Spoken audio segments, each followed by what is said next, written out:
চুরির অভিযোগে আটক বিগ বসের ছোট ভাইজান।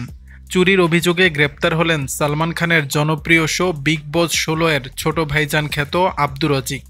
রোববার সকালে দুবাই বিমানবন্দর থেকে গ্রেপ্তার করা হয় এই তাজিকিস্তানি তারকাকে। খালিজ টাইমসের বরাত দিয়ে ভারতীয় গণমাধ্যমের খবর জানায়, রোববার ভোর ৫টার দিকে মন্টেনেগ্রো থেকে বিমানে দুবাই বিমানবন্দরে পৌঁছান। এরপরই রজিককে আটক করা হয়। তার বিরুদ্ধে রয়েছে চুরির অভিযোগ। তবে শেষ খবর পাওয়া পর্যন্ত ঠিক কী চুরির অভিযোগে বিমানবন্দরে আটক হয়েছেন তা জানায়নি কর্তৃপক্ষ।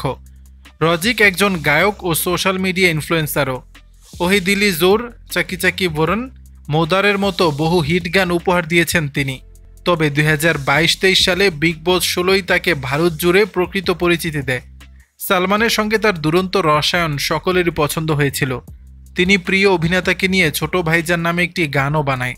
ছোটবেলায় এক অসুখে আক্রান্ত হওয়ার কারণে দেহ সেভাবে বাড়েনি রজিকের। পরিবারের দারিদ্রতা ঘোচাতে অল্প বয়স থেকেই রাস্তায় গান গাইতেন, কিন্তু সামাজিক মাধ্যমে ভাইরাল হওয়ার পর আর পেছনে ফিরে তাকাতে হয়নি। আব্দুর রজিক এখন কোটিপতি, তাই তার বিরুদ্ধে চুরির অভিযোগ ওঠায় নেটিজেনরাও হতবাক।